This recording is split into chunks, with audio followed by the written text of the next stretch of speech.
প্রধানমন্ত্রী, আপনি আস্তে আস্তে মিথ্যা কথা বলেন না। আপনি কাল বৈশাখী ঝড়ের মতো অনর্গল মিথ্যা কথা বলতে পারেন, এইটা জনগণ বিশ্বাস করে আপনার প্রতিটি কথা।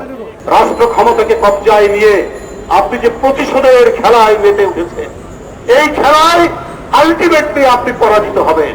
এটা দিনে দুপুরে সূর্যের আলোর মতো আপনার লোকেরা, আপনার সোনার ছেলেরা, আপনার ছাত্রলীগ যুবলীগের সোনার ছেলেরা, এখন মানুষ বলে ওরা আর সোনার ছেলে নেই, ওরা এখন হীরের ছেলে হয়ে গেছে, ওরা হীরার ছেলে হয়ে গেছে। কারণ ওরা যত অপরাধ করে ওদের দাম তত বাড়ে, ওদের দাম তত বাড়ে। গোটা বুয়েটের সাধারণ ছাত্ররা ওরা বলছে এই ঘৃণ্য ছাত্র রাজনীতির নির্মম শিকার হচ্ছে আবরার।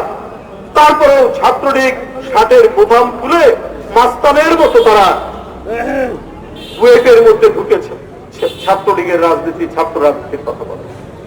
তো আপনি মনে করছেন যে মানুষ কি এগুলো মনে রাখছে না? মানুষ এগুলো ঠিকই মনে রাখছে।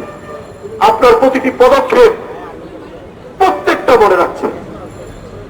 আর আপনি যে কথাগুলো বলেন মানুষ এইটা বিশ্বাস করে। আপনি ধীরে সুস্থে মিথ্যা কথা বলেন না, আপনি আস্তে আস্তে মিথ্যা কথা বলেন না, আপনি কাল বৈশাখী ঝড়ের মতো অনর্গল মিথ্যা কথা বলতে পারেন, এইটা জনগণ বিশ্বাস করে আপনার প্রতিটি কথা। আপনি বলেছেন যে আমি মাছ ভাতের ব্যবস্থা করেছি, আজকে ডাল ভাত তো হয়েই গেছে। বিএনপির আমলে নাকি এগুলোর কোনো ব্যবস্থা ছিল না।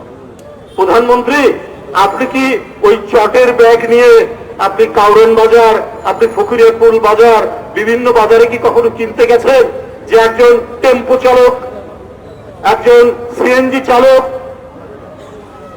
একজন নিম্ন আয়ের মানুষ, একজন কেরানি, একজন রিক্সা চালক, সে যে এই সবজির বাজারে, মাছের বাজারে যে মাছ কিনতে পারে না, সেটা তো আপনি দেখেননি প্রধানমন্ত্রী। আপনি ক্ষমতায় আছেন, আপনার মাথার উপর ঝাড়বাতি, আপনার পায়ের নিচে মখমলের গদি, এর উপর দিয়ে আপনি হেঁটে যান, আপনার চতুর্দিকে বাথরুম থেকে শুরু করে সব দিকে ঠান্ডা বাতাস প্রবাহিত। তো আপনি কি বুঝবেন ওই রিক্সাওয়ালা যে মাছ কিনতে পারে না, ওই সিএনজি ওয়ালা যে মাছ কিনতে পারে না? আপনি এইটা জানেন না।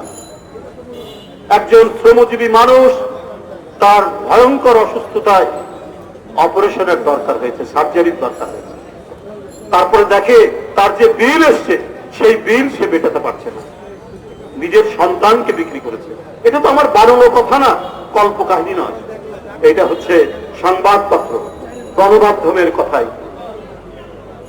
আপনি বলেন, গতকালই উনি ওই যে কি বলে, যেখানে বাণিজ্য মেলা হয়, প্রাণী সম্পদ বিভাগের একটা প্রোগ্রামে তিনি এই কথাগুলো বলেছেন।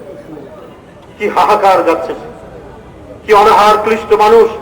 এইবার ঈদে মার্কেট গুলো প্রায় শূন্য হয়ে গেছে, মানুষ কেনাকাটা করতে পারেনি, ক্ষুধার্ত মানুষ, তাদের আহাজারি আপনি শোনেননি, কিন্তু এদেশের জনগণ শুনছে। কত কঠিন বাস্তবতার মধ্যে দিয়ে এই ঘোর দুর্দিন তারা অতিক্রম করছে। বন্ধুরা আমার, আমি বক্তব্য দীর্ঘায়িত করতে চাই না।